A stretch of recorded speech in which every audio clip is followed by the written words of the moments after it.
علامہ شہید رحمہ اللہ کی تقاریر ہی سن کے میرے دل میں دین کی محبت، اللہ رب العزت سے والہانہ وابستگی، یا نبی کریم صلی اللہ علیہ وسلم سے جو ایک محبت کا جو ایک شمع جلی تھی، وہ علامہ شہید رحمہ اللہ ہی کی تقاریر سے جلی تھی۔ کیا ضرورت پیش آئی کہ آپ ایک علیحدہ سے آپ نے ایک موومنٹ بنا دی؟ دیکھیں، قرآن و سنہ موومنٹ کی جو ابتدائی طور پہ جب بالکل قرآن و سنہ موومنٹ کا قیام ہوا ہے نا ابتدائی طور پہ، تب ہم جمعیت اہل حدیث موجود تھی۔ کسی پرائیویٹ یونیورسٹی کے داخلے کے لیے کچھ ایڈمیشن فارم لے کے آیا تھا، تو والد صاحب کے سامنے بیٹھ کے جب میں وہ ایڈمیشن فارم فل کرنے لگا تو میری آنکھوں سے آنسو جاری ہو گئے کہ میں بننا کچھ اور چاہتا ہوں، تو آج میں کہاں جا رہا ہوں، میں دین کا طالب علم بننا چاہتا ہوں، میں دین کا کام کرنا چاہتا ہوں۔ نوجوانوں کا ایک خاص طبقہ آپ کے ساتھ اٹیچ ہے، آپ کیا سمجھتے ہیں کہ اس وقت نوجوانوں کی تربیت کے لیے یہ جو جماعتیں ہیں ان کو جوائن کرنا سوٹیبل ہے؟ گھر میں بھی علامہ شہید رحمہ اللہ لیڈر ہی تھے، گھر میں بھی علامہ ہی تھے، علامہ ہی تھے، مطلب ان کی تنظیمی زندگی ہی ڈسکس ہوتی تھی، ان کا وقار، انہوں نے جو خدمات سر انجام دی، ان کی دلیری، ان کی شجاعت، جو ان کا ایک سارا وہ کردار، صحابہ کرام رضوان اللہ علیہ مجمعین کے بارے میں کوئی ہرزہ سرائی کرے تو ہم خاموش نہیں رہ سکتے۔ ہم یہ بات کیوں نہیں خاموش رہ سکتے؟ کیونکہ ہم سمجھتے ہیں کہ یار صحابہ کرام رضوان اللہ علیہ مجمعین، ان کے ساتھ جو ہمارا تعلق ہے وہ بھی عقائد کی کتابوں کے اندر نقل ہے۔ السلام علیکم ورحمۃ اللہ وبرکاتہ۔ ناظرین، نہج اسٹوڈیو کے پروگرام گفتگو شنید کی ایک نئی ایپیسوڈ میں ہوں حافظ خبیب۔ ناظرین، آج ہمارے ساتھ جو شخصیت، خصوصاً میں کہنا چاہوں گا کہ نوجوان شخصیت ہمارے ساتھ اس پوڈ کاسٹ کے لیے اس نشست میں موجود ہیں، ان کا تعلق ایک تحریکی خاندان سے ہے۔ ان کے دادا شہید رحمہ اللہ کو یہ اعزاز حاصل ہے کہ انہوں نے ہماری زندگی میں جو سب سے بڑی جو موومنٹ دیکھی، ہم نے نوجوانوں کی سب سے بڑی جو جماعت دیکھی، اہل حدیث یوتھ فورس پاکستان، اس کی بنیاد رکھی۔ پھر ملک پاکستان میں میری 1987 کی پیدائش ہے۔ اس دور میں جب ہم نے ایسا اسکول جانا شروع کیا تو ہمیں لوگ اسی طرح جانتے اور سمجھتے تھے اور پہچانتے تھے جس طرح ایک ہمارے ہمسایہ ملک انڈیا میں کسی شودر اور کسی دلت کو پہچانا جاتا ہے، ہمیں باقاعدہ طور پر وہابی کہہ کر چھیڑا جاتا تھا۔ لیکن جب علامہ شہید رحمہ اللہ کی کتابیں چھپیں، ان کا فیض جاری ہوا، تو 90s میں پھر ہم نے یہ بھی دیکھنے کو ملا کہ اللہ تعالیٰ نے پھر اہل حدیث ہونے کی وجہ سے یا وہابی ہونے کی وجہ سے اللہ تعالیٰ نے بڑی عزت بھی بخشی۔ تو یہ کریڈٹ انہی کو جاتا ہے، اور ان کا ایک معروف جملہ بھی تھا کہ یہ صدی اہل حدیث کی صدی ہے۔ پھر تحریکی اعتبار سے بھی ان کی کافی کاوشیں رہی۔ تو ہمارے پاس اس وقت موجود ہیں قیم الہی ظہیر حافظہ اللہ، جو کہ ان کے پوتے بھی ہیں، اور علامہ ابتسام الہی ظہیر حافظہ اللہ کے یہ بیٹے ہیں۔ تو ان سے گفتگو کا آغاز کریں۔ السلام علیکم ورحمۃ اللہ وبرکاتہ۔ وعلیکم السلام ورحمۃ اللہ۔ الحمد للہ، اللہ کا شکر، الحمد للہ، آپ ٹھیک ٹھاک ہیں؟ سب سے پہلے ہم آپ کا شکریہ ادا کرتے ہیں، اور پہلی دفعہ نہج اسٹوڈیو کے پروگرام میں آنے پر ہم آپ کے مشکور ہیں۔ میں تو سچی بات یہ ہے، اللہ آپ کو برکت دے۔ میرا خیال ہے شاید میری ویسے بھی زندگی کا پہلا ہی پوڈ کاسٹ ہے یا پہلا ہی پروگرام ہے اس قسم کا۔ چلیں، یہ آپ کو اس میدان میں لانے کی بسم اللہ ہو چکی ہے، انشاءاللہ ہم امید رکھتے ہیں۔ اتنی کوئی اس میدان سے دلچسپی نہیں ہے، بہرحال اللہ تعالیٰ آپ کی محبت قبول فرمائے۔ باقی آپ کے جو جلسوں میں آپ کے خطاب کے تو ہم معترف ہیں، اور دنیا بھی معترف ہے، ایک والہانہ انداز جو آپ کے خاندان کا ایک خاصہ بھی ہے۔ تو اللہ آپ کے علم میں اضافہ فرمائے، آمین، اللہ تعالیٰ آپ کو برکت دے۔ قیم بھائی، سب سے پہلے میں جاننا چاہوں گا آپ اپنا کوئی بنیادی تعارف لوگوں کے لیے کروائیں جو ہمارے ناظرین ہیں، کیونکہ آپ کے زیادہ تر سوشل میڈیا پہ جو فالورز ہیں وہ ایک محدود حلقہ باب ہوتا ہے، لیکن جو میڈیا کے اوپر جو پوڈ کاسٹ عموماً ہوتے ہیں ان کو تو پھر ہر قسم کے لوگ دیکھتے ہیں، تو ان کے لیے میں بنیادی تعارف آپ سے چاہوں گا کہ کروائیں۔ دیکھیے، میں 1995 میں پیدا ہوں لاہور شہر میں، اور شادمان میں علامہ شہید رحمہ اللہ کا جو آخری گھر تھا، جدھر یعنی آخری عمر زندگی کی انہوں نے گزاری ہے، تو وہاں پر ہی میری پیدائش ہے، وہیں پہ 6-7 سال 8 سال زندگی کے گزرے ہیں، اور بڑی ساری یادیں بھی ہیں اس گھر کے ساتھ، بڑی وابستگی بھی ہے۔ سب سے پہلے ہمارے گھر کے ساتھ ہی ایک اسکول تھا، مونٹیسری تھی، وہاں پر جاتا رہا، لیکن 1-1.5 سال کے بعد میں بیکن ہاؤس گارن ٹاؤن کیمپس کے اندر میرا داخلہ ہو گیا۔ بیکن ہاؤس گارن ٹاؤن کیمپس میں میٹرک تک پڑھا، اگرچہ میٹرک کے امتحانات تو میں نے وہاں سے نہیں دیے، ملک کے حالات کچھ ایسے خراب ہو گئے تھے کہ جن کے اندر نا اسکولس کے اندر چھٹیوں کا بہت زیادہ دہشت گردی کے معاملات تھے، بہت زیادہ چھٹیاں اور بہت زیادہ اس قسم کے معاملات تھے۔ تو میری والدہ کنسرن تھی، انہوں نے مجھے ایک فرق جگہ کے اوپر ایک ٹیوشن ایک اکیڈمی کے ذریعے یعنی پیپرز کو دلوایا. Private paper. بہرحال میں میٹرک تک بیکن ہاؤس میں پڑھتا رہا ہوں گارن ٹاؤن کیمپس کے اندر, اور اس کے بعد پھر پنجاب کالج سے F S C pre engineering کی, درس نظامی یعنی علم دین کے تحصیل کے لیے, حصول علم کے لیے مختلف جگہوں کے اوپر جاتے رہے. اساتذہ سے پڑھا, پہلے اساتذہ گھر آتے رہے, پھر اس کے بعد بیت العتیق جو جامعہ رحمانیہ کی شاخ ہے اس کے اندر پڑھتے رہے. الفیصل اسلامک سینٹر میں کچھ وقت پڑھا, اور اس کے بعد ایک عرصے سے ابھی بھی الحمدللہ تعلیم جاری ہے. ماسٹرز بھی مکمل ہو چکا ہے پنجاب یونیورسٹی سے. لیکن تعلیم اصل میں مجھے تو سچی بات ہے بڑی جو علم دین سے ایک خصوصی محبت تھی اور ہے اللہ کے فضل و کرم سے آج کے دن تک بھی الحمدللہ تعلیم کا سلسلہ جاری ہے. مشکلات بھی آئی ہیں, ذمہ داریاں بھی بڑی تھیں, جماعتی بھی, تنظیمی بھی, گھر کا ایک فرد بڑا بچہ ہونے کی حیثیت سے بھی الحمدللہ جو ایک کر سکتے تھے, سرو کر سکتے تھے کسی بھی اعتبار سے, وہ بھی کیا. اور اس کے ساتھ ساتھ ابھی بھی کوشش کرتے ہیں کہ کوئی دن ایسا خالی نہ جائے کہ جس کے اندر اساتذہ کے سامنے بیٹھ کر علم کو حاصل کرنے سے محروم رہ جائیں. اچھا قیم بھائی ماشاءاللہ, ایک تو علامہ آپ کے جو والد محترم علامہ ابتسام لائی ظہیر صاحب, وہ سب سے بڑے بیٹے تھے علامہ شہید رحمہ اللہ کے. پھر آپ ابتسام صاحب کے بڑے بیٹے ہیں. جی. تو اس حوالے سے آپ کا کیا ایکسپیرینس رہا, یا آپ نے دیکھیں علامہ شہید رحمہ اللہ کے تو بڑی بیٹیاں بھی تھیں, میں گھر کا بڑا بچہ ہوں, یعنی میرے سے بڑے کوئی بہن بھائی نہیں ہے, کوئی بڑی نہیں ہے. تو باقی یہ ہے کہ میں سمجھتا ہوں میری زندگی کے اندر جن دو شخصیات کی بڑے گہری چھاپ ہے, یا جنہوں نے مجھے اس سمت اللہ کے فضل و کرم سے چلنے کا ایک راستہ دکھایا, یا جن کی وجہ سے ایک لحاظ سے کہہ سکتے ہیں, تو وہ علامہ شہید رحمہ اللہ ان میں سر فہرست ہیں. اور والد گرامی علامہ شہید رحمہ اللہ کی تقاریر ہی سن کے میرے دل میں دین کی محبت, اللہ رب العزت سے والہانہ وابستگی, یا نبی کریم صلی اللہ علیہ وسلم سے جو ایک محبت کا جو ایک شمع جلی تھی, وہ علامہ شہید رحمہ اللہ ہی کی تقاریر سے جلی تھی.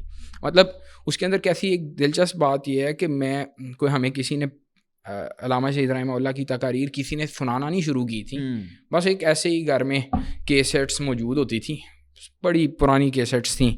ان کیسٹس کے سیٹس میں سے کبھی کوئی کیسٹ لگانی ٹیپ ریکارڈر کے اندر, اس وقت ٹیپ ریکارڈر کا دور تھا, تقاریر سننی, اکیلا بیٹھ کے سنتا رہتا تھا. علامہ شہید رحمہ اللہ کی تقریریں ہیں, اس کے اندر بہت ساری تقاریر ہیں, بڑی ساری, اللہ کے فضل و کرم سے بے شمار دفعہ سنی. اور ان تقاریر نے دین سے ایک بڑی عجیب قسم کی وابستگی دل میں داخل کر دی تھی. اور پھر اپنے والد صاحب کو دیکھتے تھے, ظاہر ہے چونکہ وہ جلسوں میں تقاریر ہوتی تھیں, تو ان تقاریر کو ہی کرنے کے لیے والد صاحب بھی جب اپنی تقریریں کرنے تھے, ظاہر ہے جلسوں کے کا رخ ہوتا تھا. تو اکیڈمی سے چھٹی کرنی, اسکول سے آنا تو واپسی, ظاہر ہے رات کے ٹائم جلسے اکثر ہوتے ہیں, تو ٹیوشن سے جلدی آ جانا کہ بھائی آج بابا کے ساتھ جانا ہے, آج بابا نے حامی بھر لی ہے ساتھ لے کے جانے کی. تو میرا خیال ہے میں 9-10 سال کی عمر سے یعنی والد صاحب کے سفر کا آغاز کیا, ان کے ساتھ جانا آنا شروع کیا. ہر مہینے 1-2 پروگرامز میں چلے جاتے تھے. والد صاحب تو خیر اس وقت بہت ہی زیادہ پروگرامز ہوتے تھے, لیکن ہر مہینے 1-2-3 پروگرامز کے اندر ساتھ چلے جاتے تھے. تو علامہ شہید رحمہ اللہ اور اس کے بعد والد گرامی, ان کا اس تنظیمی زندگی, اس مذہبی زندگی, اس تحصیل علم کے لیے جو کوشش ہے, اس کے اندر ان کا گہرا رول ہے. اور اس کے اندر ایک بڑی دلچسپ بات ہے کہ وہ حافظ صاحب ہمیں یعنی والد صاحب ہمیں کوئی یہ نہیں کہتے رہے بیٹا یہ سیکھ لو, یہ پڑھ لو, یہ تم زندگی کا اندر اپنا موٹو رکھنا, نہیں. ان کو فالو کر کے ان کی اللہ کے فضل و کرم سے جو ان کی شخصیت تھی اس نے, اور یعنی وہ ایسی شخصیت تھی جس سے متاثر ہوا جائے اللہ کے فضل و کرم سے, تو اس شخصیت کے ساتھ ہم نے اٹیچمنٹ اور وابستگی کی وجہ سے پھر اللہ تعالیٰ نے یہ راستہ کھول دیا, اس کی طرف ڈائیورٹ کر دیا. بلکہ مجھے یاد ہے پری انجینئرنگ کے بعد میں کسی پرائیویٹ یونیورسٹی کے داخلے کے لیے کچھ ایڈمیشن فارم لے کے آیا تھا. تو والد صاحب کے سامنے بیٹھ کے جب میں وہ ایڈمیشن فارم فل کرنے لگا تو میری آنکھوں سے آنسو جاری ہو گئے کہ میں بننا کچھ اور چاہتا ہوں, تو آج میں کہاں جا رہا ہوں. میں دین کا طالب علم بننا چاہتا ہوں, میں دین کا کام کرنا چاہتا ہوں. اگرچہ میرے لیے یہ سچی بات ہے, میں اکثر طلباء دین سے یہ بھی کہتا ہوں کہ شاید ان کی زندگیوں کے اندر اتنی مشکلات اس اعتبار سے حصول علم کے لیے آئی نہیں ہوں گی, یعنی وہ ایک مدرسے میں رہتے بھی ہیں, اللہ کے فضل و کرم سے مدارس ان کے لیے کھانا پینا طعام ہر چیز بندوبست بھی کرتے ہیں, چاہے کمزوریاں ہیں اس میں, مطلب گھر جیسا ماحول شاید نہ بھی ملتا ہو, شاید گھر جیسے کھانے نہ بھی ملتے ہوں, لیکن وہ کمانا نہیں پڑتا, وہ ارن نہیں کرنا پڑتا, وہ اللہ کے فضل و کرم سے مدارس, ان کے معاونین وہ کوشش اور محنت کر کے آپ کو اللہ کے فضل و کرم سے, وہ بھی اللہ کی رضا کے لیے کرتے ہیں, تو وہ اگر کوشش کرتے ہیں تو میں اکثر طلباء کو کہتا ہوں کہ یار اس کو غنیمت جانو, اس وقت کو, یہ وقت دوبارہ نہیں ہاتھ آنا.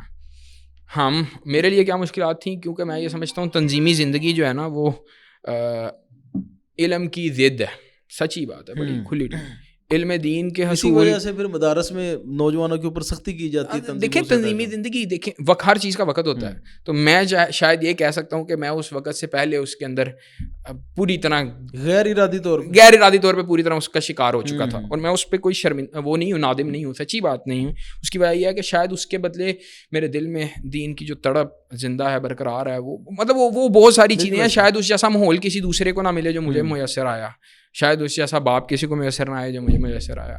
تو اور پھر سب سے بڑھ کر اللہ تبارک و تعالیٰ کا فضل جو شامل حال رہا ہے, تو اللہ تبارک و تعالیٰ نے آج بھی, سچی بات ہے, کوئی اس میں آر محسوس نہیں ہوتی, آج بھی اس میں کوئی ذرا بھی شرمندگی محسوس نہیں ہوتی کہ یار آج بھی جا کے کتاب کھولنی ہے اور کتاب کھول کے استاذ کے سامنے بیٹھنا ہے. نہیں, الحمدللہ ڈیلی مرکز آتے ہیں, ڈیلی پڑھتے ہیں, کچھ نہ کچھ پڑھ کے جاتے ہیں. جس دن نہ پڑھیں اس دن سچی بات یہ ہے محرومی محسوس کرتے ہیں. مطلب کل میں نہیں آ سکا کوئی گھریلو مصروفیت کی وجہ سے, تو میں اپنے گھر والوں کو کہہ رہا تھا کہ مجھے سچی بات ہے مرکز سے ایک دن بھی چھٹی کرتا ہوں تو مجھے تکلیف ہوتی ہے کہ آج کا دن کو دین کی خدمت کے لیے, مرکز کی خدمت کے لیے, یا کچھ جو ہے حصول علم کے اندر آج کا دن نہیں صرف ہوا, تو آج جو ہے نا مزہ نہیں آیا.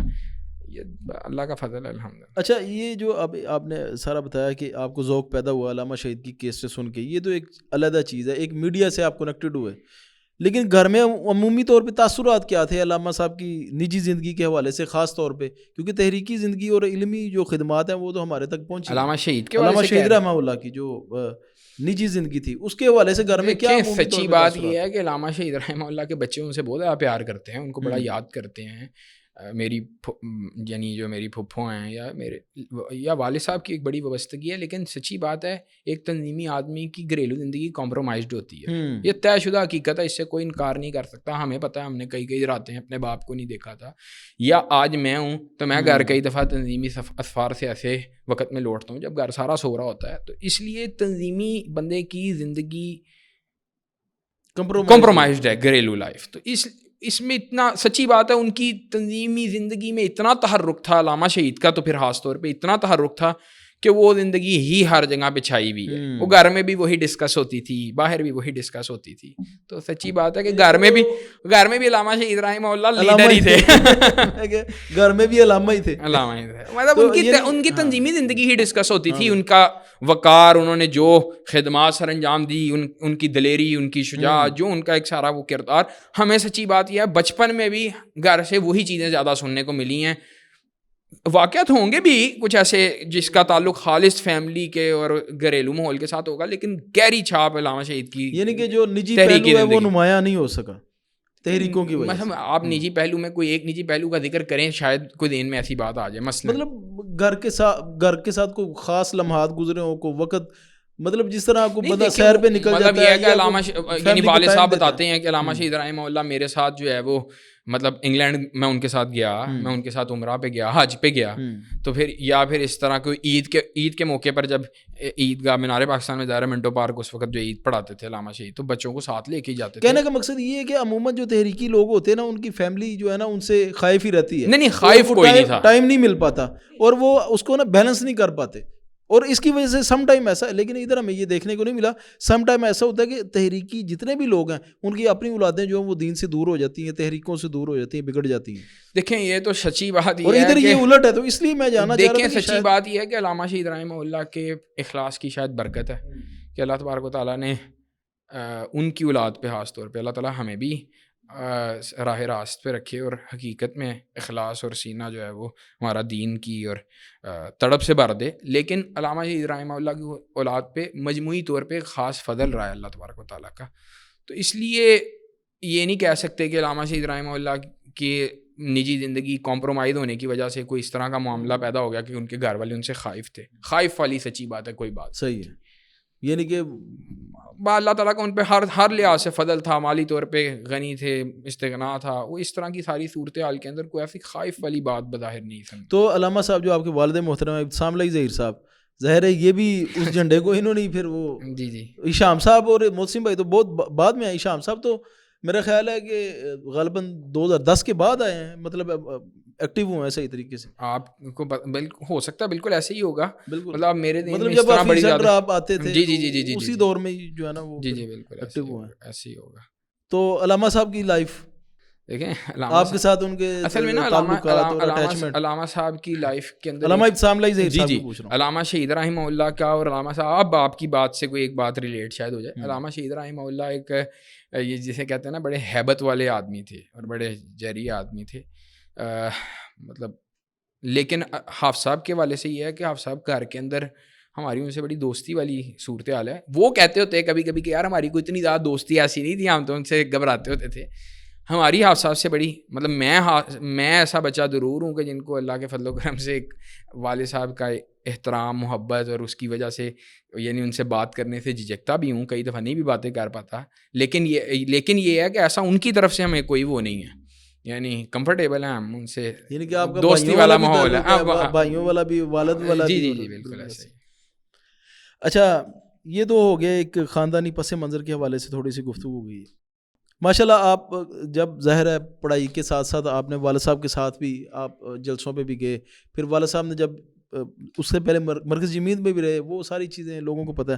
خصوصاً میں سوال کرنا چاہتا ہوں قرآن و سنہ موومنٹ، کیونکہ وہ تو آپ کے سامنے ہی بنی ہے نا. بالکل صحیح ہے. اچھا قرآن و سنہ موومنٹ، ایک تو میں سب سے پہلے یہ پوچھنا چاہوں گا کہ اس کے قیامی محرکات کیا تھے، اس کے کیا ضرورت پیش آئی کہ آپ ایک علیحدہ سے آپ نے ایک موومنٹ بنا دی؟ دیکھیں قرآن و سنہ موومنٹ کی جو ابتدائی طور پہ جب بالکل قرآن و سنہ موومنٹ کا قیام ہوا ہے نا ابتدائی طور پہ، تب ہم جمعیت اہل حدیث موجود تھی. بالکل ایسی. اور اس کے بعد یہ ضرور ہے کہ صلح کے بعد مرکزی جمعیت سے بالکل ہم ڈورمنسی کی طرف چلے گئے تھے، اگرچہ ختم نہیں کیا تھا، بالکل بھی نہیں کیا تھا ختم، ڈورمنسی ضرور تھی.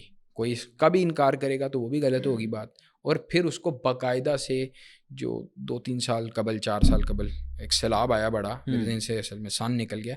اس سیلاب کے وقت ریلیف ایکٹیویٹی کے دوران ہم نے اس کو دوبارہ سے یعنی بالکل ری ایکٹیو کیا، یا اس کے دوبارہ سے نظم کو ہم نے پھیلانا شروع کیا، اس کے اندر ساتھیوں کو لینا شروع کیا. تو اس لیے قرآن سنہ موومنٹ کے ایک لحاظ سے آپ یہ کہہ سکتے ہیں 2 یہ مراحل ہیں. ہاں اب آپ قیام کا کیا مقصد تھا، تو سچی بات یہ ہے کہ حافظ صاحب ساری زندگی سے ہم اللہ کے فضل و کرم سے پکے ٹھکے اہل حدیث ہیں، کتاب و سنت کے پابند ہیں. اللہ کی توفیق اور فضل کے ساتھ ہم خالص اسی منہج کے اوپر کاربند ہیں جو ہمارے اسلاف کا منہج تھا، جو سلف صالحین کا منہج تھا، جو ائمہ محدثین کا منہج تھا، جو صحابہ کرام رضوان اللہ علیہ مجمعین سے ہمیں منتقل ہوا ہے.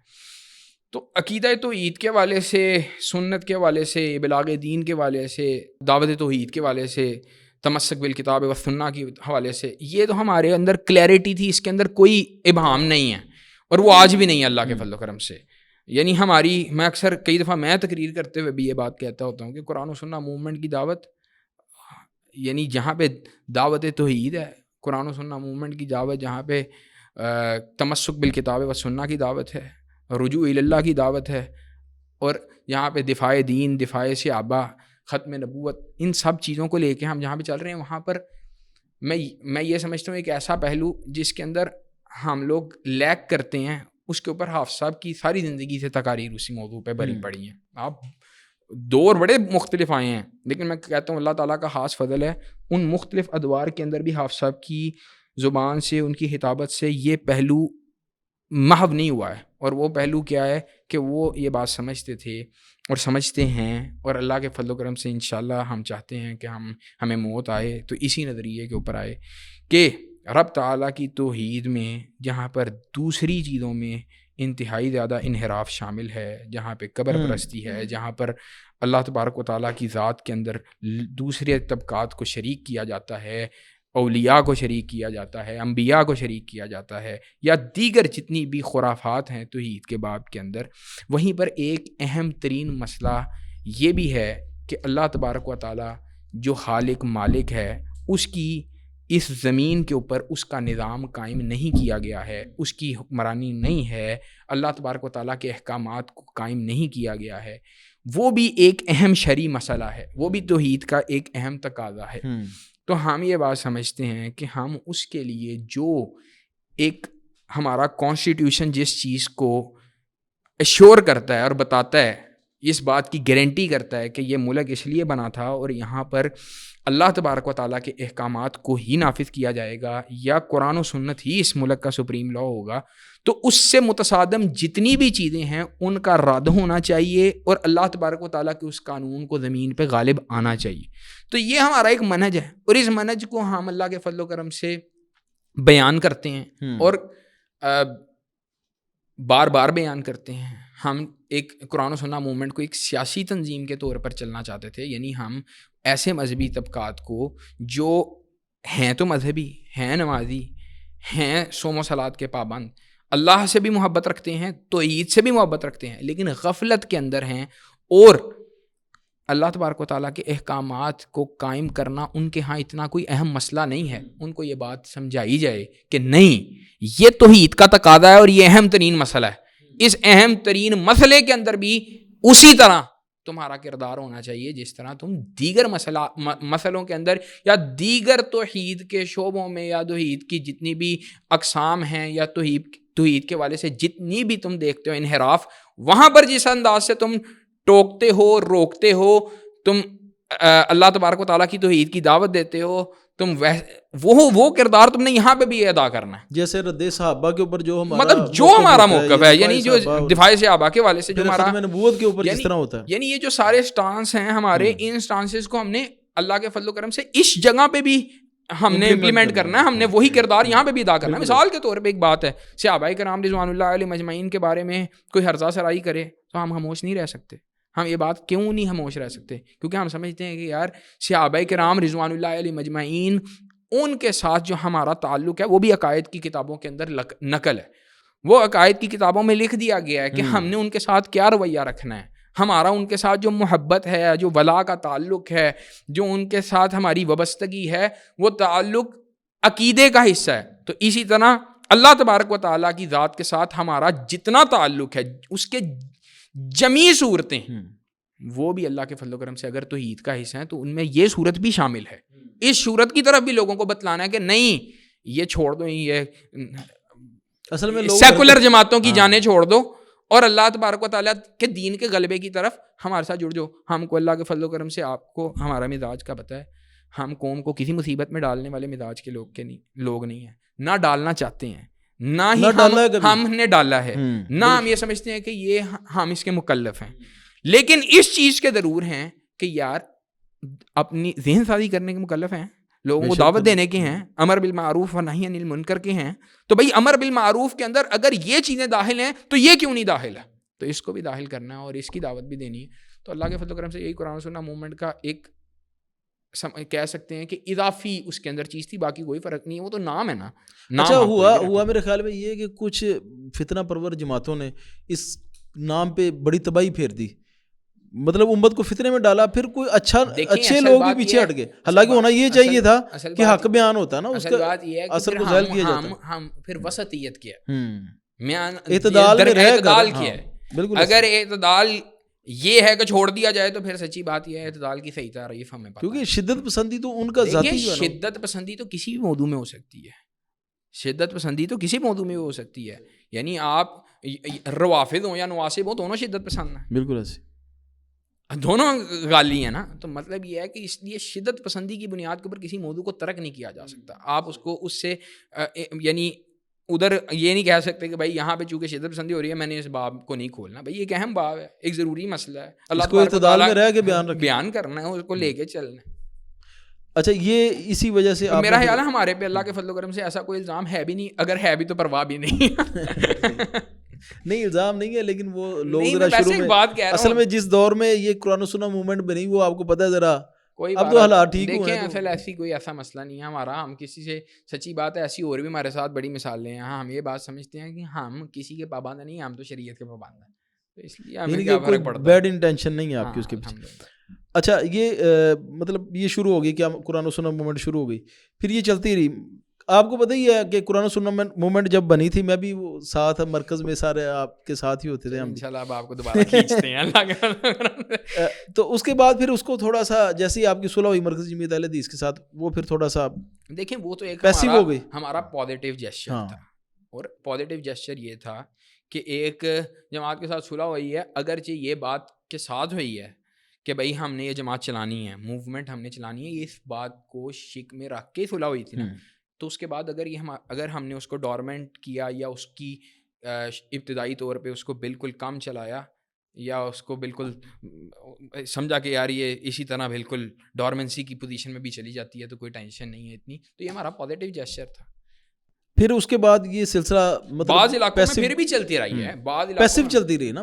نہیں, بعض علاقوں میں بڑی ایکٹیویٹی مطلب بڑی ایکٹیویٹی کے ساتھ بھی چلتی ہے, قصور ہو سکتا ہے اس میں, وہ کاڑا ہو سکتا ہے. بعض علاقوں کے اندر ہم نے دانستہ طور پہ اس کے اندر یعنی ساتھیوں کو کہا کہ یار ادھر آپ تھوڑا سا ڈورمنسی کی طرف چلے جائیں اگر اس کے اندر, تاکہ کوئی ایسی اختلاف کی فضا نہ پیدا ہو. مثال کے طور پہ میں خود سیالکوٹ کے والے سے آپ کو مثال دیتا ہوں. میر صاحب رحمہ اللہ کا علاقہ تھا, تو ہمارے ساتھی وہاں پر ایکٹیو تھے, اور ایکٹیو سے مراد یہ ہے وہ جتنے تھے جتنے نہیں تھے اس بحث کے بغیر کہ ہم ان کو مطلب یہ اس لیے بات آج ریکارڈ پہ لا رہا ہوں کیونکہ آپ نے سوال کر لیا ہے. اللہ کے فضل و کرم سے کیوں ہر چیز محفوظ ہے, اگر دنیا میں نہیں تو اللہ رب العزت کے ہاں تو ہے نا. تو ہم نے اپنے ساتھیوں کو خود یہ بات کہی تھی کہ بھائی سیالکوٹ میر صاحب کا ضلع ہے, ادھر وہ رہتے بھی ہیں, پھر جہاں پہ بندہ رہتا ہو وہاں پہ بندہ تھوڑا حساس بھی ہوتا ہے کہ بھائی میرے علاقے کے اندر بھی اس انداز سے ایکٹیویٹی, تو آپ وہاں پہ اس کو ڈورمنسی کی طرف جانے دیں.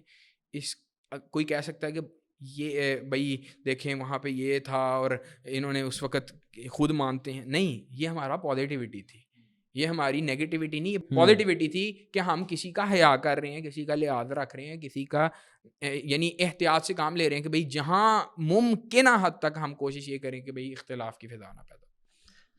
اچھا یہ پھر ہم دیکھتے رہے کہ وہ مطلب جیسے ابھی آپ نے کہا کہ ہم نے اس کو ذرا سلو ڈاؤن کر لیا خاص طور پہ کچھ علاقوں میں, اس کے بعد ایک دوبارہ سے اس کو آپ نے تحریک دی ماشاءاللہ, پھر آپ ساتھ کھڑے ہوئے. پہلے تو آپ اتنا ایکٹیو نہیں تھے. نہیں, میں تو اللہ کے فضل و کرم سے جمعیت کے دور سے ایکٹیویٹی کر رہا ہوں. مطلب ہم نے تو آپ کو باقاعدہ طور پہ نہیں, باقاعدہ کیا بات نہیں, میں جمعیت کے دور میں ایسے دور بھی گزارے کہ بڑی عجیب سی بات ہو جائے گی. بہرحال جمعیت کے دور کے اندر میں کئی دن گھر سے باہر رہتا تھا آخری ایام میں, کیونکہ حافظ صاحب کے علاوہ صرف میں ہی بندہ تھا جو بہت زیادہ ایکٹیویٹی کرتا تھا, مطلب سب سے زیادہ ایکٹیویٹی حافظ صاحب کے بعد میری ہی تھی ماشاءاللہ. تو جمعیت کے دور سے میں تو تنظیمی زندگی گزار رہا ہوں, اور اللہ کے فضل و کرم سے جہاں بھی رہے ہیں وہاں بھرپور تنظیمی زندگی گزاری ہے, چاہے وہ یوتھ فورس میں رہے ہیں, اس کے بعد آج دوبارہ موومنٹ, تب بھی موومنٹ کا تو کام جب تک چلتا رہا تب تک ساتھ ہی چلتے رہے ہیں. تو جو نظریہ موومنٹ کا تھا وہ نظریہ ہمارا کسی جماعت میں جانے سے بدلا نہیں ہے. وہ نظریہ اس لیے میں کہتا ہوتا ہوں کہ موومنٹ ایک نظریے کا نام ہے, اس کا نام بدل سکتا ہے, نظریہ نہیں بدل سکتا. اچھا قیم بھائی ماشاءاللہ آپ نے بڑی تحریک کے ساتھ اس کو دوبارہ ایکٹیو کیا سارا. اب نوجوانوں کا ایک خاص طبقہ آپ کے ساتھ اٹیچ ہے. آپ کیا سمجھتے ہیں کہ اس وقت نوجوانوں کی تربیت کے لیے یہ جو جماعتیں ہیں ان کو جوائن کرنا سوٹیبل ہے؟ ایک عمومی سوال پوچھ رہا ہوں, اس کے بعد میں پھر خصوصی طور پہ قرآن و سنت کے حوالے سے بھی پوچھ لوں گا میں. آپ سمجھتے ہیں کہ ان کے پاس پورا پیٹرن موجود ہے تربیت کا, یا جس طرح آج سے 15-20 سال پہلے گھر والے نوجوانوں کو جماعتوں سے اٹیچ اس لیے کرتے تھے کہ ان کی تربیت ہو, یہ بری سوسائٹی سے بچ سکیں؟ دیکھیں اس کے اندر نا سوچ کے بڑے سارے زاویے ہو سکتے ہیں. اب اس کے اندر میں کسی جماعت کا کیا جواب دوں گا, مجھے کیا پتا کہ کس جماعت کے اندر کیا مزاج چل رہا ہے, لیکن میں یہ سمجھتا ہوں کہ ہم نے حد الوسع کوشش کی ہے کہ ہم کارکن کی تربیت کو خراب نہ ہونے دیں, نہ کریں. اس میں کیا اس میں ہم نے یعنی چیزیں کی ہیں, کیا اس کے اندر ہم نے سٹیپس لیے ہیں, وہ تو سچی بات یہ ہے ہم کمزور لوگ ہیں, ناتواں لوگ ہیں, کوئی ایسا دعویٰ نہیں ہے کوئی, لیکن اللہ کے فضل و کرم سے ایک بڑی تعداد نوجوانوں کی رابطے میں رہتی ہے, اٹیچڈ ہے. اس کے ساتھ ہمارا ان کے ساتھ کیسا تعلق ہے, آپ کبھی کسی ہمارے دوست کو, کسی قریبی نوجوان کو اٹھا کے دیکھیں, پھر آپ ان میں سے اس کو اٹھا کے دیکھیے جو آپ کو لگے کہ یار یہ سب سے زیادہ شرارتی ہے, تو ہمارا اس کی طرف ایٹیٹیوڈ کیا رہا ہے. تو میں یہ شرارتی میں ان اے گڈ سینس کہہ رہا ہوں, مطلب میں کسی کے اوپر کوئی ایسی نقل, ہمارا ان کے ساتھ خاص والد صاحب تو کیا میرا ان کے ساتھ قیم کا کیا ان کے ساتھ رویہ ہے، یا قیم ان کو کیا گائیڈ کرنے کی کوشش کرتا ہے. میری کوئی ایسی جگہ نہیں ہے کہ کوئی ایسا مقام نہیں ہے کہ میں ایسی جگہ پہ یا ایسے مقام پہ اسٹینڈ کرتا ہوں کہ میں کسی کو نصیحت کر سکوں یا گائیڈ کر سکوں. میں صرف سچی بات یہ ہے کہ ایسی بات کر سکتا ہوں جس میں مشورہ کہہ سکتے ہیں آپ، مشورہ دے سکتا ہوں. تو میں نے اپنے بھائیوں کو اللہ کا شکر ہے اکرام بھی کرتے ہیں، محبت بھی رکھتے ہیں، پیار بھی کرتے ہیں. تو ان کو میں نے کیا مطلب ان کے ساتھ ایٹیٹیوڈ اپنایا اور پھر ان کو کیا نصیحت کی ہے، کیا طریقہ. دیکھیں بات مختصر یہ ہے کہ جماعتوں کے اندر آج بھی جہاں پہ آپ کہہ سکتے ہیں کہ دیکھیں شر اور خیر تو ہر جگہ ہوتی ہے، لیکن ہم یہ سمجھتے ہیں کہ دین کے ساتھ تمسک اختیار کرنا جو چاہتا ہے، کوئی یہ بھی نہیں کہہ رہا کہ ضروری ہے کہ وہ جماعت میں ہی رہے، لیکن جماعت اس میں ایک کردار ادا کرتی ہے اور ہم خود اس کی مثال ہیں.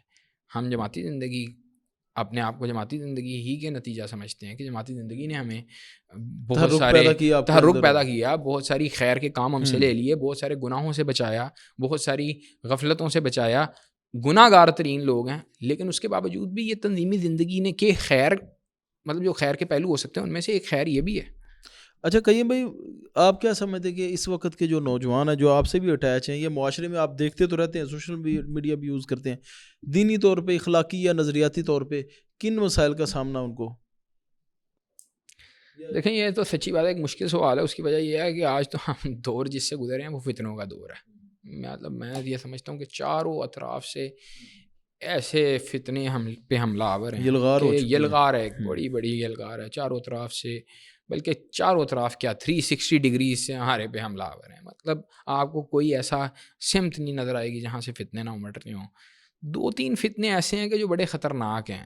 دیکھیں ایک فحاشی کا فتنہ ہے، اس سے سچی بات ہے شاید ہی کوئی جگہ محفوظ ہو. آپ کے ہاتھ میں یہ موبائل آ گیا ہے، سوشل میڈیا کا دور ہے، بے تحاشا غلاظتوں سے بھرا ہوا.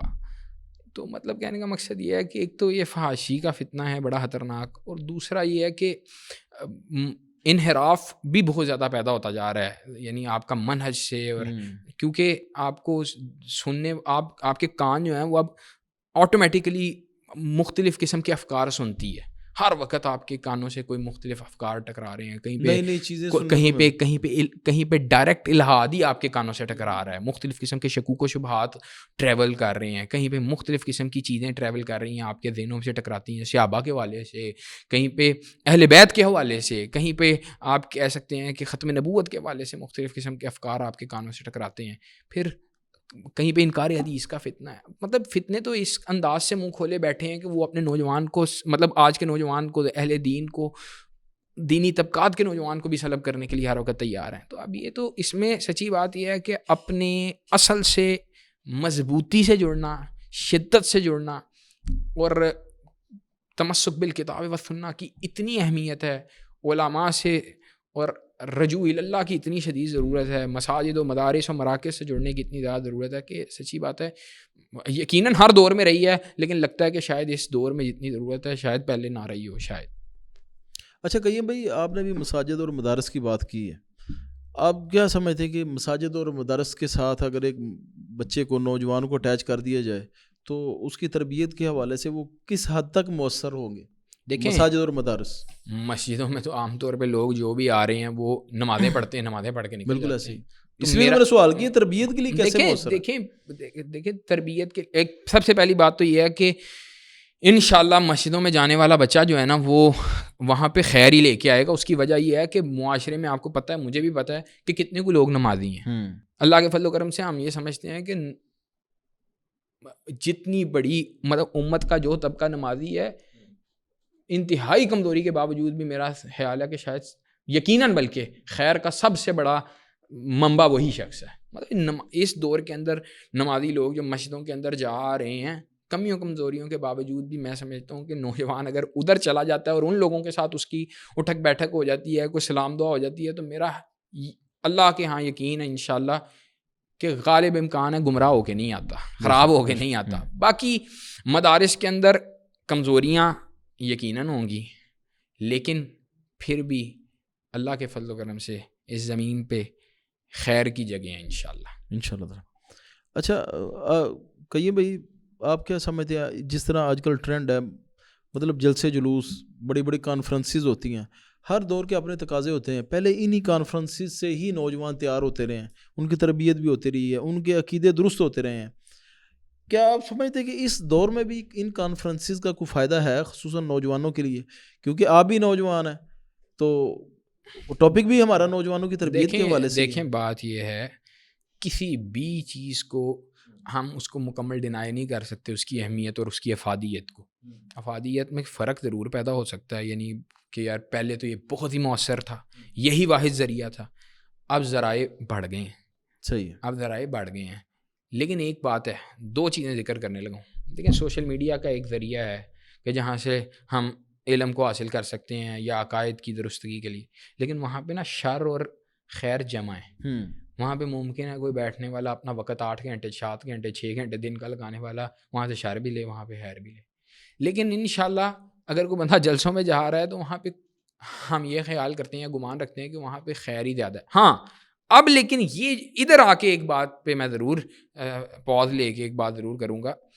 اب مطلب یعنی اہل جماعت یا کانفرنسوں کو کروانے والے جتنے احباب ہیں ان کو اس چیز کا اہتمام کرنے کی ضرورت ہے کہ اگر ایک نوجوان گھر سے چل کے آپ کے پاس آیا، کتنی تعداد ہے کتنی نہیں ہے اس بحث میں پڑے بغیر آگے، تو پھر آپ کم از کم اس کو وہ کوالٹی دے کے بھیجیں کہ جو اس کے لیے نفع مند ثابت ہو. آپ صرف پھر ان لوگوں پہ انحصار نہ کریں، کسی کی اہانت نہیں، کسی کی وہ نہیں، لیکن صرف ان لوگوں پہ انحصار نہ کریں جن کو لوگ صرف کانوں کے چسکوں کے لیے سنتے ہیں، خطابت کے یا میں صرف ایک لفظ میں بادشاہ. یہ کہا کہ لوگ جن کو صرف کانوں کے چسکوں کے لیے سنتے ہیں. پھر آپ کوشش یہ کریں کہ آپ ایسا کوالٹی ان کو دے کے بھیجیں، آپ ان کو مطلب کوالٹی پروڈکٹ دے کے بھیجیں، ان کو ایسا بیان ان کو سنوائیں یا ایسی خطابات ان کو سنوائیں کہ جن سے تھوڑا تھوڑا بھی اگر وہ حاصل کرے تو انشاءاللہ اس کے لیے خیر اور فائدہ ہی جمع ہو. یہ کانفرنسوں والوں کو اس چیز کا اہتمام کرنا چاہیے، اس میں کوئی دوسری رائے نہیں ہے. اگر یہ وہ اہتمام کرتے ہیں تو پھر تو سچی بات ہے فائدہ ہی فائدہ ہے. اگر وہ نہیں اہتمام کرتے، جو آج کل ہمارے سٹیج کی کمزوری جس طرح ہوئی ہے بعض جگہوں پہ اس کا اہتمام ہوتا بھی ہے، تو وہ سچی بات یہ ہے کہ وہ محل نظر بھی ہے اور اس پہ اصلاح کی گنجائش بھی ہے اور ہونی بھی چاہیے. اچھا کہیے بھائی اس دور میں آپ کو پتہ ہے کہ مارکیٹنگ کی کتنی ویلیو ہے، چاہے وہ کوئی بزنس ہو، چاہے وہ نظریات ہو، چاہے کوئی جماعت ہو. ہمارے جو لبرل جماعتیں ہیں یا این جی اوز ہیں وہ مختلف حربے اختیار کرتی ہیں، مختلف اسباب، مختلف مارکیٹنگ کے پہلو، لڑکیوں کو یوز کرتے ہیں، فحاشی عریانی کو یوز کرتے ہیں، ہر طرح کا ٹول یوز کرتے ہیں. آپ کیا سمجھتے ہیں کہ کیا اس دور میں تحریکوں کو بھی اس طرح کے دلچسپ نعرے اور مارکیٹنگ کے ٹولز نہیں یوز کرنے چاہیے؟ کرنے چاہیے. دیکھیں اصل بات فرق ہے نا، ایک کرنے چاہیے، کیوں نہیں کر پاتی. پہلی تو بات ہے جس کو دو سوال ہو جاتے ہیں. مطلب میں اگر موومنٹ کے حوالے سے ہی بات کروں، اللہ کے فضل و کرم سے جو مارکیٹنگ کے ٹولز ہو سکتے ہیں وہ ہم استعمال کرتے ہیں. یعنی سوشل میڈیا کے ذریعے دعوت دینا، مستقل بار بار جو بڑے پیجز ہیں ان کو، یعنی ہمارے ہی ہوں گے شاید ان میں بڑے پیجز، یا ہمارے جو دوست احباب کے ہیں وہ اپنے پیجز کے اوپر بار بار جماعت کو پروموٹ کرنے کی کوشش کرنا، اس کے نظریے کے ابلاغ کے لیے جو مؤثر چیز ہو سکے ہم اس کی کوشش کرتے ہیں. پھر اپنے کارکنان کو بھی کہتے ہیں کہ بھائی اگر یہ ایک پیغام ہے جماعت کا یا ایک جماعت کی طرف لوگوں کو دعوت دی جا رہی ہے تو آپ اس کو ایک یعنی جتھے کی صورت کے اندر اس پہ آپ ریئیکٹ کریں یا اس کو پوسٹنگ کریں، جو بھی ایک بندہ تیاری کر سکتا ہے اس حوالے سے. لیکن بعض ایسے ذرائع ہیں جن کو مذہبی جماعتیں سیکولر جماعتوں کی طرح استعمال، کلی طور پہ مذہبی جماعتیں سیکولر جماعتوں کی طرح استعمال اس لیے نہیں کر پاتی کہ وہاں پہ بہت سارا پیسہ چاہیے، اور مذہبی جماعتیں اس میں بہرحال مذہبی جماعتوں میں بھی ظاہر ہے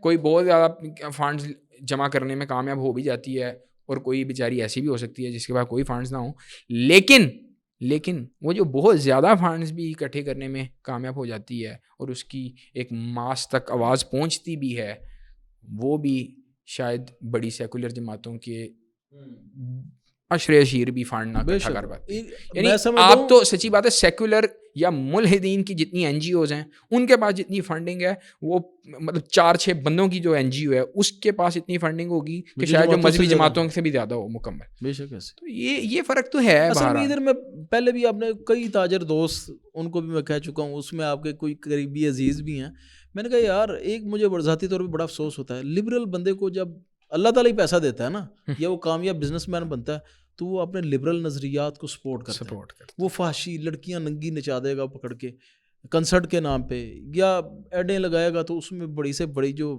فحشائیں ہیں ان کی بالکل ٹھیک ہے وہ کرے گا, وہ سارا پتہ ہے, بتانے کی ضرورت نہیں.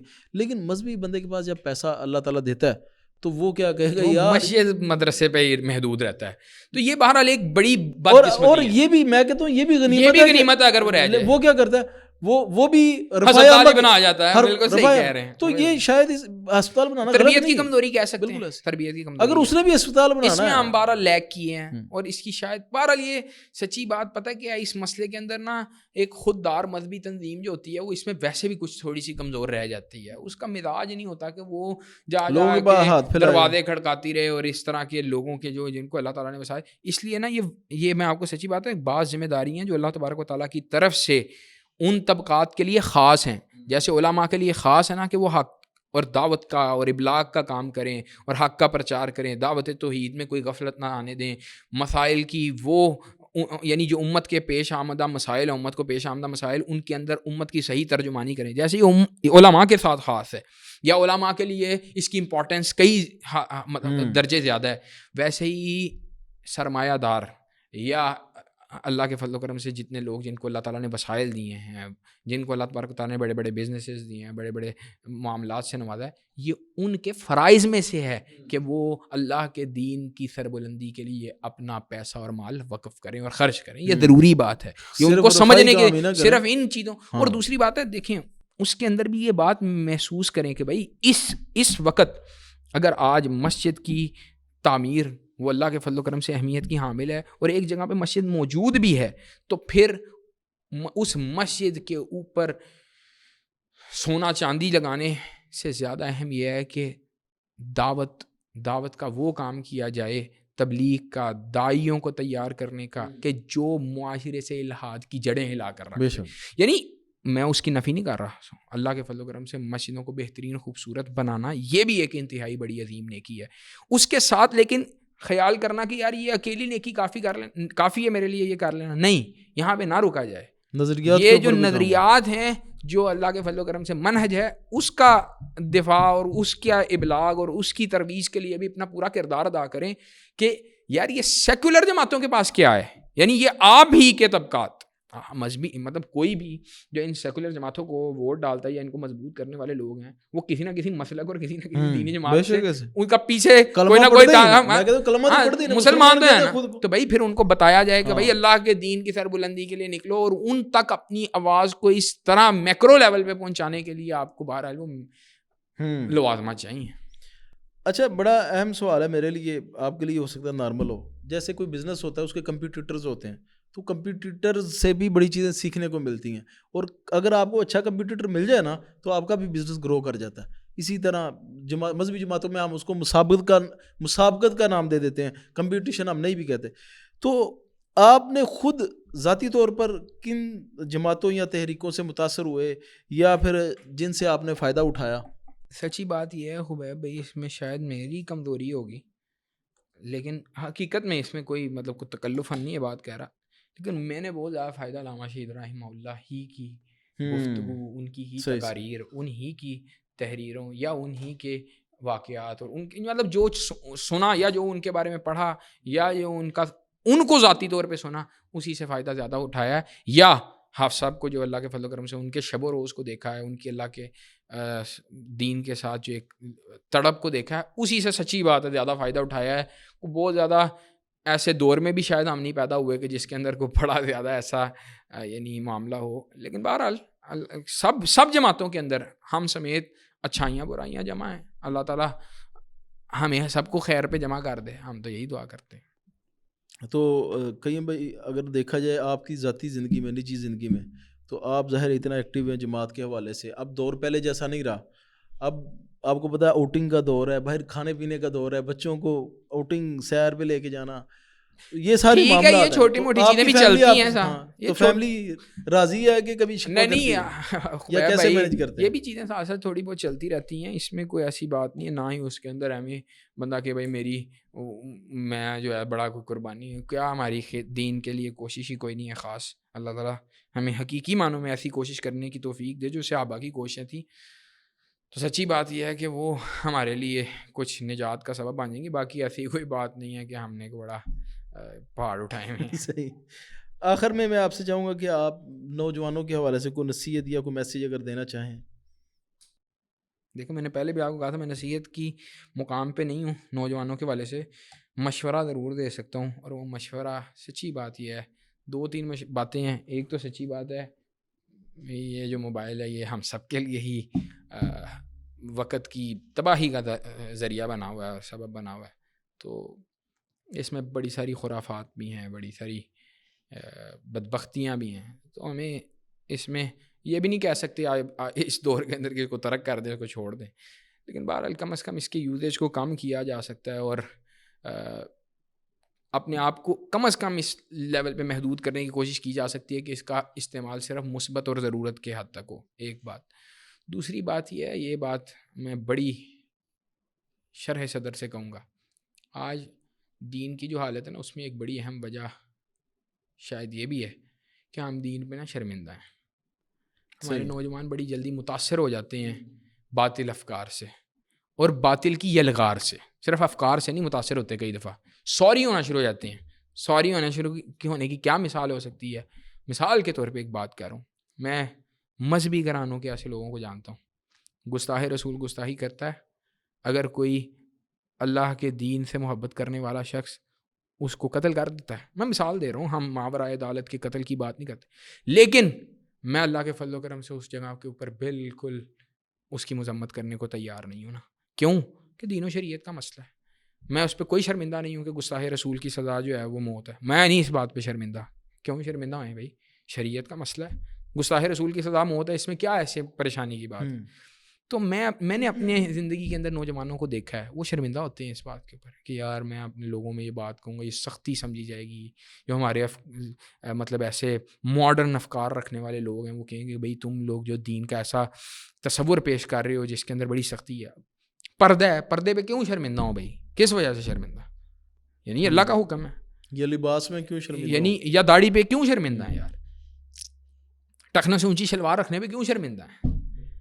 میں یہ سمجھتا ہوں کہ شرمندہ تو ان لوگوں کو ہونا چاہیے تھا جو حیوانات کی زندگی گزار رہے ہیں, جانوروں کی زندگی گزار رہے ہیں, کہ جن کو اللہ تبارک و تعالیٰ کے احکامات کے جو پابندی نہیں ہے, شتر بے مہار, یعنی شرمندہ ان کو ہونا چاہیے تھا, لیکن شرمندہ آج ہم ہیں. اور یہ مغرب کی یلغار کی ایک انتہائی بڑی صورت ہے کہ اس نے وہ چیزیں جو ننگ پن, جو بے حیائی, جو عریانی, جو فحاشی, جو شرمندگی کے سمجھ لیں کہ محلات تھے, ان شرمندگی کو انہوں نے نہیں اس کو شرمندگی, انہوں نے بلکہ اس کو گلوریفائی کر دیا لوگوں کے لیے.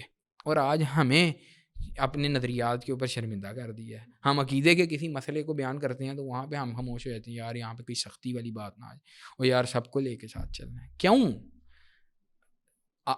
کسی نہ آپ نے تکفیر کرنی ہے, نہ آپ نے کسی کو قتل کرنا ہے, نہ کافر کہنا ہے, نہ آپ نے, لیکن کسی مسلمان کو آپ نے کافر نہیں کہنا ہے, نہ آپ نے کسی مسلمان کے بارے میں کوئی اللہ معاف کرے ایسے افکار رکھنے ہیں جو شدت پہ مبنی ہے, لیکن بھائی حق ہے بیان کرنا ہے, آپ اس پہ کائے کو شرمندہ ہیں. تو میں یہ سمجھتا ہوں اس لیے آج نوجوان کو ضرورت ہے کہ وہ اپنی روٹس کو گہرا کرے, اپنی روٹس کو دوبارہ انہی چیز, مطلب اپنے آپ کو اپنی روٹس کے ساتھ جوڑے, یعنی کتاب و سنت کے ساتھ جو تمسک ہے اس کے ساتھ جب اس کو حاصل ہو جائے تو اس کے اندر پھر اس میں گہرا اللہ کے فضل و کرم سے, یعنی اس میں گہرائی ہونی چاہیے, اس کو بالکل اس پہ جم جانا چاہیے, ڈٹ جانا چاہیے, اس کو پرواہ نہیں کرنی چاہیے. یہ دو بڑی اہم باتیں ہیں. اگر دوسری بات کو خاص طور پہ اس لیے کہتا ہوں کیونکہ اس میں بہت سارے پہلو آ جائیں گے, اگر وہ پہلو اپنا لیا جائے تو میں یہ سمجھتا ہوں کہ تمام قسم کے باطل افکار,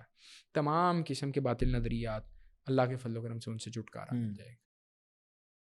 جزاک اللہ قیم بھائی، آپ تشریف لائے اور بڑی اچھی گفتگو ہوئی، اور میں یہی امید کرتا ہوں کہ وقتاً فوقتاً آپ کی طرف سے نوجوانوں کو رہنمائی ملتی رہے گی. اللہ آپ کو ہم آپ برکت سے دے اجازت چاہتے ہیں، واسطہ. ناظرین سے بھی.